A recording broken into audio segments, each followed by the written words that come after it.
दर्शकगण, श्रोतागण, भाई और बहनों, मातृशक्ति को नमन। चैनल 24+ न्यूज़ के खास, विशेष, मनमोहक, एक अच्छा देश बनाने वाला, एक अच्छा राज्य बनाने वाला, एक अच्छा इंसान बनाने वाला, एक अच्छा विश्व बनाने वाला, वसुधैव कुटुंबकम की भावना को साकार करने वाला और सबको अच्छी नसीहत देने वाला पुनरुत्थान कार्यक्रम में आपका हार्दिक स्वागत है, अभिनंदन है, सत्कार है। पुनरुत्थान का अर्थ होता है पुनर्जागरण, अवनति से उन्नति की ओर जाना, जगे जबी सवेरा, अपना विकास करना, आगे बढ़ना। पुनरुत्थान कार्यक्रम में इन सब बातों की पूर्ति करने के लिए हम प्रतिदिन नए नए एपिसोड, नए नए विषय, नई नई बातों के साथ में प्रवेश करते हैं। तो आज का हमारा विषय भारतीय संस्कृति में जो विकृति आ गई है उसकी ओर इंगित करने वाला आज का विषय है, क्या निर्लजता ही आधुनिकता है। भाई और बहनों, दर्शकगण, श्रोतागण, हमारा भारत आचार प्रधान देश है, धर्म प्रधान देश है, मैत्री प्रधान देश है, अहिंसा प्रधान देश है, प्रमोद की भावना रखने वाला है और सबके साथ में अच्छा व्यवहार करने वाला है, सर्वोदय के अंदर विश्वास करने वाला भारत देश है। यह भारत देश के कण कण में आध्यात्मिकता मिलती है। बाहर के विदेशी लोग आते हैं और यहाँ के मंदिरों की बजती हुई घंटियों को देखकर कहते हैं कि भारत देश भगवान भरोसे चलता है। हमने भगवान को सबसे ज़्यादा प्राथमिकता दी, ईश्वर को प्राथमिकता दी। हालांकि हमने ईश्वर को, किसी ने ईश्वर को देखा नहीं है, परंतु कुछ ऐसे मूल्य, कुछ ऐसे गुणों का भंडार है जिसके अंदर कोई विकार नहीं, जिसके अंदर कोई कमी नहीं, उसको हमने ईश्वर माना है। उसके नाना रूप हो सकते हैं, लेकिन वह सब गुणों की खान है, सबका हित करने वाला है और किसके अंदर कोई बुराई नहीं है। वो 24 कैरेट का सोना है। ऐसे तत्व को हमने ईश्वर माना है। तो हम ऐसे देश के निवासी हैं और अपने आप में भी गर्व है कि हमने भारत जैसे आर्य देश के अंदर जन्म लिया, जहाँ पर फाउंडेशन अहिंसा पर आधारित है, आध्यात्मिकता आधारित है। इसी कारण हमारा देश धर्म गुरु देश कहलाया था और आज भी कहलाने की सभी संभावनाएं इसके अंदर है। भारत सोने की चिड़िया था और आज भी है और आगे भी रहेगा, क्योंकि हमारी संस्कृति मूल्यवान है। उस संस्कृति के अंदर कुछ विकृति आ गई है, उसके बारे में आज चर्चा करेंगे। क्या निर्लजता ही आधुनिकता है? लोग आज स्टैंडर्ड की बात करते हैं और मॉडर्निटी की बात करते हैं, पोस्ट मॉडर्निटी की बात करते हैं, और जो पुरानी संस्कृति के, जो अध्यात्म में विश्वास करने वाले, ईश्वर में विश्वास करने वाले, कर्म में विश्वास करने वाले, पुनर्जन्म में विश्वास करने वालों को वो दकियानूसी कहते हैं कि ये तो पुराने जमाने के लोग हैं, ये अंधविश्वासी हैं और अपने आप को पोस्ट मॉडर्न मानते हैं। और पोस्ट मॉडर्न कैसा? उस पोस्ट मॉडर्निज्म का मैं आपको उदाहरण देता हूं। स्त्रियों के वस्त्र तन के ऊपर घट गए, पूरा शरीर जो है, पहले स्त्रियां पूरे शरीर को ढक के रखती थी, लेकिन आज कपड़ा इतना कम हो गया है कि शरीर के अवयव बाहर दिखाई देते हैं। दूसरा, रात्रि के समय में 12 बजे वो बाहर के अंदर जाकर के स्त्री पुरुष साथ में डांस करते हैं, मदिरा पीते हैं, ताश खेलते हैं और पैसों से ताश खेलते हैं, जुआ खेलते हैं, सिगरेटें पीते हैं और उसको अपने आप को पोस्ट मॉडर्न मानते हैं और अपने आप को बहुत बड़ा स्टैंडर्ड लेवल करने वाला मानते हैं। अल्ट्रा मॉडर्न गाड़ी रखते हैं, अल्ट्रा मॉडर्न के मकान हैं, इस तरीके की बातें करते हैं। तो क्या वास्तव में ये निर्लजता ही आधुनिकता है? बिल्कुल नहीं है। हम आधुनिकता का स्वागत करते हैं। आज का युग ग्लोबलाइजेशन, प्राइवेटाइजेशन और लिबरलाइजेशन का युग है। हम उसका स्वागत करते हैं क्योंकि आज के विज्ञान का हमारे जीवन पर बहुत उपकार है। आज के विज्ञान ने हमें बहुत नजदीक ले आया है आज का विज्ञान, दूरियां समाप्त कर दी है और हम वसुधैव कुटुंबकम की भावना से जी रहे थे, उसको आज विज्ञान ने सिद्ध कर दिया है कि वास्तव में वसुधैव कुटुंबकम एक अच्छा सिद्धांत है और आज विज्ञान के माध्यम से वह फलीभूत हो रहा है। हम उसका स्वागत करते हैं, लेकिन वास्तव के अंदर जो आधुनिकता है वह क्या है? क्या यही आधुनिकता है? नहीं, बिल्कुल नहीं है। ये एक हमारे समाज की बहुत बड़ी विकृति है। मैं किसी संस्कृति का इंसल्ट नहीं करना चाहता, उसके प्रति कोई बात नहीं कहना चाहता, लेकिन इतना जरूर कहना चाहता हूं, वेस्टर्न सिविलाइजेशन में सब ये चलता है, प्रारंभ से चलता आया है, लेकिन हमारी पाश्चात्य संस्कृति, भारतीय संस्कृति में ये पहले से नहीं चला था और आज भी अगर ये चल रहा है तो यही हमें डुबा रहा है और यही हमें गर्त के अंदर ले जा रहा है। देखिए, इस ईश्वर ने सृष्टि के अंदर नर और मादा दो चीजें बनाई है और दोनों एक दूसरे के लिए आकर्षण का केंद्र है और दोनों के आकर्षण के कारण ये विश्व बना है। ईश्वर ने नर और मादा को ऐसा बनाया है कि हमेशा ऑपोजिट जेंडर के कारण एक दूसरे से वो प्रभावित रहेंगे, एक दूसरे की ओर आकर्षित होते रहेंगे, तभी उसका नाम विश्व है, तभी उसके कारण प्रजनन होगा और संतान उत्पत्ति होगी, फैमिली होगी और एक जीवन जीने का सिस्टम होगा। अगर स्त्री पुरुष के अंदर ये आकर्षण ईश्वर ने पैदा नहीं किया तो न तो कभी परिवार बनते, न कभी घर होता और न इसी तरीके का विश्व जो होता। तो भाई और बहनों, ये बात तो सही है, ये बायोलॉजिकल है, लेकिन मैं आपको कहना चाहता हूं हमारी भारतीय संस्कृति क्या कहती है कि क्या मक्खन और घी, क्या मक्खन और अग्नि एक साथ रह सकते हैं? नीचे अग्नि जल रही है और ऊपर मक्खन है, तो क्या वो पिघल करके घी नहीं बनेगा? डेफिनेट घी बनेगा।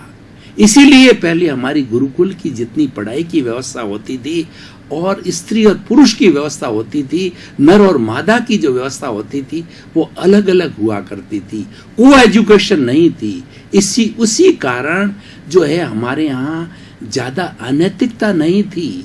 जेंडर अलग अलग है और वो जेंडर एक दूसरे का अपना आकर्षण और सारा कार्य करते हैं दुनिया का, लेकिन ये जो दिखावा है, आज देखिए कितनी दृश्यता हो गई है कि हर विज्ञापन देने वाला व्यक्ति स्त्री को विज्ञापन में दिखाता है और वह भी निर्लज अवस्था में ज्यादा से ज्यादा नग्न अवस्था के अंदर दिखाने की कोशिश करता है और उसी के माध्यम से जो है विज्ञापन से जो है वो आकर्षण करके और धन कमाना चाहते हैं। और फिल्में भी वैसी आ रही है, टीवी पर भी वैसा दिखाया जा रहा है। उससे क्या होता है कि मनुष्य के अंदर विकृति आती है। जब देखिए कि हमारे इस संस्कृति में कहा गया है जर जोरू जमीन तीनों झगड़े की जड़ है और ये पर्दे के पीछे होनी चाहिए। जर का मतलब धन, जोरू को मतलब स्त्री और जमीन का मतलब जो है हमारी धन दौलत है। ये पर्दे के पीछे रहनी चाहिए, इसका प्रदर्शन नहीं होना चाहिए। स्त्री हमारे लिए बहुत पूजनीय है। आप वेदों को उठा करके देखें, उपनिषदों को देखें, ब्राह्मण को देखें, आरण्यक को देखें, त्रिपुट को देखें और उसके साथ आगमों को देखें। स्त्री को बहुत बड़ी जो है वो सम्मान दिया गया है। जननी जननी जन्मभूमिश्च स्वर्गदा गर्यसी, जननी और जन्मभूमि स्वर्ग से महान होते हैं। यत्र नारी पूज्यन्ते तत्र देवता रमन्ते, जहां पर नारी की पूजा होती है वहां पर देवता निवास करते हैं। उसी नारी को, उसी हमारी बेटी को, उसी बहन को, उसी माँ को जो है आज हम जो है वो निर्लजता के रूप में प्रस्तुत कर रहे हैं, नग्नता के रूप में प्रस्तुत कर रहे हैं, अश्लीलता के रूप में प्रस्तुत कर रहे हैं। क्या ये आधुनिकता है? बिल्कुल नहीं आधुनिकता। इसको रोका जाना चाहिए। इसी वजह से जो है आज हमारे, मैं देशी भाषा में बात करूं तो बंटाधार हो रहा है।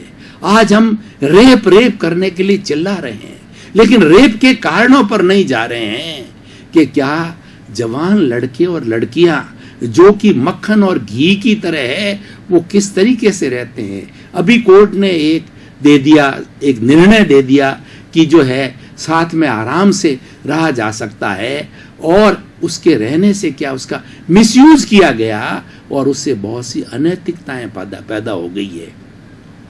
और आज देखिए लव मैरिज की बात चल रही है, और आज जो है कोर्ट मैरिज की बात चल रही है। ये सिर्फ एक चमड़ी का आकर्षण है, लोग गहराई में जाकर नहीं देखते। लेकिन हमारी भारतीय संस्कृति, हमारी परंपरा, जो माँ बाप अपने बेटे के लिए बहू लाते थे, कई एंगल से देखते थे, वो खानदान को देखते थे, उसके व्यवहार को देखते थे, उसके क्रोध अहंकार माया लोभ को देखते थे, उसकी गृहिणी की योग्यता को देखते थे, उसकी शिक्षा को देखते थे, और ये चिंतन करते थे कि आने वाली जो मेरे घर में बहू है, क्या वो 50 साल 70 साल जीवन पर्यंत बड़े आनंद के साथ के अंदर घर की मालकिन बनकर के रहने के लायक है कि नहीं।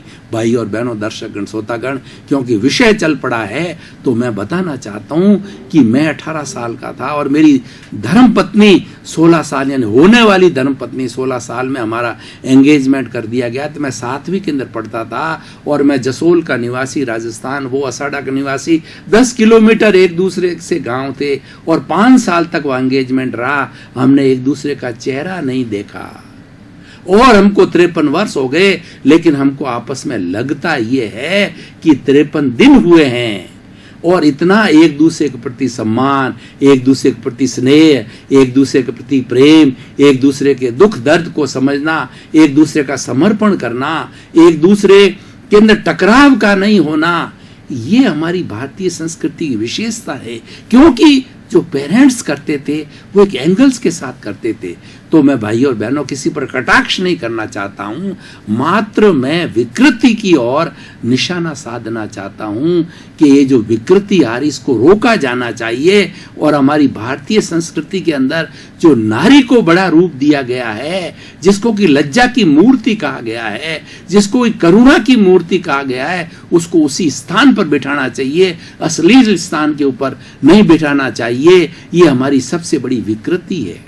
और भाई और बहनों, दर्शकगण, श्रोतागण, मैं और बताना चाहता हूँ निर्लजता का उदाहरण कि देखिए कि आजकल बड़े बड़े बार्स खुल गए हैं खाने की पीने की। उसके बारे में कहा जाता है कि जैसा अन्न वैसा मन।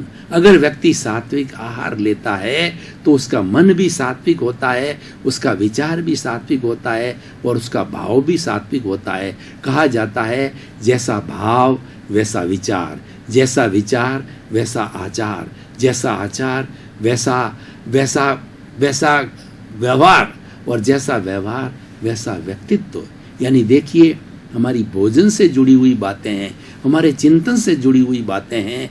इसके ऊपर हमें बहुत ध्यान देने की बात होनी चाहिए। और हम निर्लजता की बात करें तो आज फिल्मों की तरफ जाइए, आज से पुरानी 30, 40, 50 साल की फिल्मों को देखिए। उस फिल्म को जो है दादा क्या परदादा से लगाकर पड़पोता तक एक साथ बैठ जावे, बच्चे बच्चियां और बहुएं और घर के सभी जो स्त्री पुरुष बैठ जावे, तो सभी को बड़ा आनंद आता है और सभी को कुछ न कुछ लेसन मिलता है। क्योंकि उसमें निर्लजता नहीं होती थी, उसमें भाव नहीं होता था, उसमें समर्पण नहीं होता था। जैसा कि मैंने बताया, नर और मादा ये आकर्षण का केंद्र हमेशा थे, आज हैं और हमेशा रहेंगे। लेकिन क्या वो आकर्षण को निर्लजता के रूप में, अश्लीलता के रूप के अंदर प्रदर्शन करना जरूरी है क्या? तो इसीलिए इस ओर मेरा आकर्षण है। तो भाई और बहनों, दर्शकगण, श्रोतागण, आज मैं जो मॉडर्न का सिनेरियो है उसके साथ के अंदर निर्लजता को जोड़ना चाहता हूं कि आज जितने अपराध हो रहे हैं और आज जितनी जो है ये रेप के केस के मामले हैं, छेड़छाड़ के मामले हैं और डाइवोर्स के मामले हैं, असहनशीलता के मामले हैं, इगोस्टिक के मामले हैं, इसके अंदर बहुत हद तक ये हमारी पोस्ट मॉडर्निटी, ये हमारी अल्ट्रा मॉडर्न बनने की जो बात है, ये मात्र काल्पनिक है, ये सही नहीं है। इसीलिए इस विकृति को हमें रोका जाना चाहिए और इसी कारण हमारे सांस्कृतिक मूल्य गिरे हुए हैं और इसी कारण से ये विकृतियां बढ़ रही है। तो भाई और दर्शकगण श्रोतागण, मैं इस आज एपिसोड के माध्यम से, इस विषय के माध्यम से, खास तौर से हमारी जो युवा पीढ़ी है, जो मेरी बच्चियां हैं और जो मेरे बेटे हैं, बेटियां हैं, उनको मैं खास तौर से एक नम्र निवेदन करके, बिना कोई कटाक्ष किए हुए, ये एक मैसेज देना चाहता हूँ कि आप हमारी पुरानी भारतीय संस्कृति, बहुत पुरानी, मैं मोहनजोदड़ो हड़प्पा के समय की बात नहीं कर रहा हूँ, मैं 20-30 साल पहले की बात कर रहा हूँ, उसका अध्ययन कीजिए, उसको आप देखिए और उसको अपनाइए।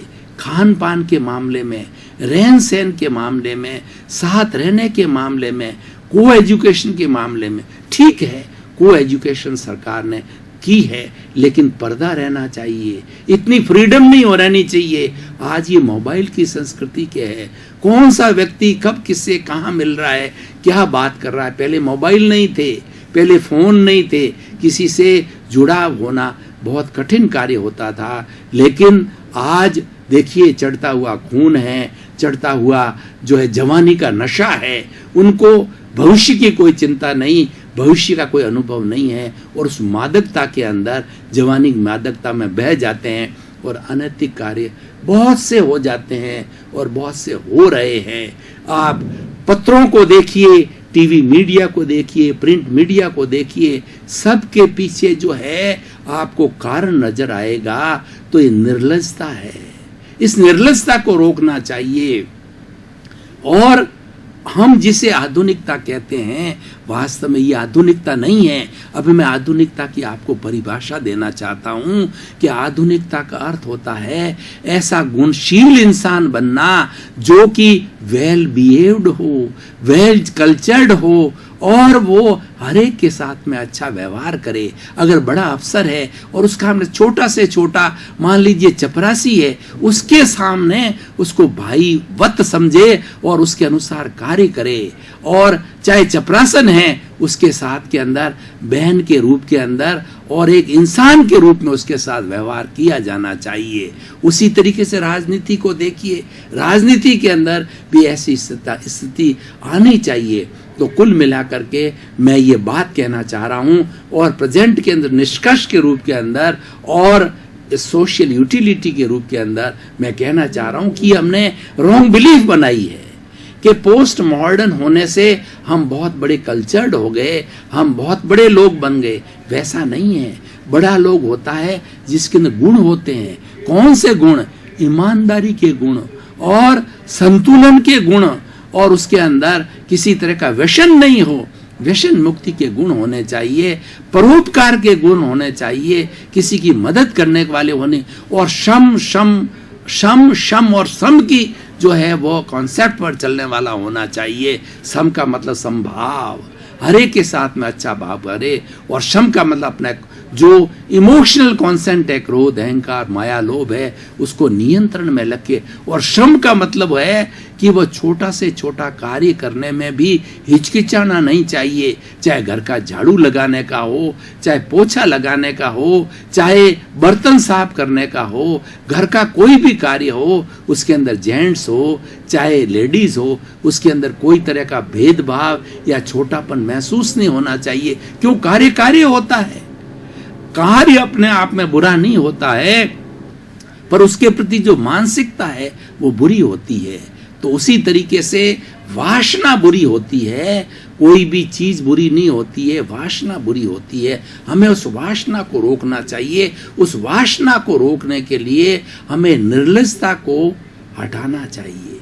देखिए, कोई व्यक्ति सामने जिस तरह का जो है दृश्य देखता है, चाहे जो नग्नता का दृश्य देखे, निर्लजता का दृश्य देखे, या कोई चीज का दृश्य देखे, तो सहज ही उसके भाव बदलते हैं। उसकी जगह अगर व्यक्ति हमारी सांस्कृतिक मूल्यों के रूप के अंदर उसका भाव देखे, तो उसके भाव अलग होते हैं। तो भाई और बहनों, दर्शकगण, श्रोतागण, मैं ये कहना चाहूँगा कि निर्लजता ही पोस्ट मॉडर्निटी नहीं है, वही आधुनिकता नहीं है। सच्ची आधुनिकता ये है कि हमने अपने जीवन के अंदर गुणों को अपनावें और हमारा जीवन जो है संयममय जीवन होना चाहिए। हमारी भारतीय संस्कृति के अंदर संयम को बहुत ऊंचा स्थान दिया है। खाने का संयम, पीने का संयम, उठने का संयम, बैठने का संयम, चलने का संयम, कपड़ों का संयम, धन का संयम। और वह संयम करने से क्या होगा कि हमारी जो चराचर जगत के जो लोग हैं, 7 अरब की जनसंख्या है, या हमारे भारत की बात करें 125 करोड़ की जनता है, उन सब को सब चीज़ मुहैया होगी। अगर मैं एक मकान की मुझे आवश्यकता है, उस नीड के अंदर मैं विश्वास करता हूँ कि मेरे 5 लोगों का परिवार है, एक अच्छा मकान है, वेल टू डू है, अप टू डेट है, तो वह सफिशिएंट है। लेकिन मैं ऐसे 10 मकान बना के रखूं, मैं कुछ शोषण करके, करप्शन करके और इधर उधर अनैतिकता से कमा करके 10 मकान रोक के बैठूं, तो किसी न किसी भाई के साथ में अन्याय है। और ऐसा अन्याय किया जाना पोस्ट मॉडर्निटी नहीं है, उसको मॉडर्निटी समझते हैं। मॉडर्निटी ये है हम किसी के दुख दर्द के अंदर काम आए। अगर ईश्वर ने हमें अच्छी संपत्ति दी है, उस संपत्ति का हम उपयोग जो है सहयोग के रूप में करें, डोनेशन के रूप में करें। और भारत के अंदर तो डोनेशन और सहयोग का बहुत बड़ा स्कोप है। दर्शकगण, श्रोतागण, भाई और बहनों, आपका बहुत बहुत धन्यवाद, आपके प्रति कृतज्ञता। आप पुनरुत्थान कार्यक्रम को दिलचस्पी के साथ देख रहे हो। पुनरुत्थान कार्यक्रम का हमारा उद्देश्य है सुधरे व्यक्ति समाज, व्यक्ति से राष्ट्र स्वयं सुधरेगा, जगत कल्याण करने का है। इसी क्रम में आपके प्रति मंगल भावना, शुभकामना। आपका जीवन आनंदमय हो, प्रेममय हो और गुणमय हो। आपके प्रति सद्भावना।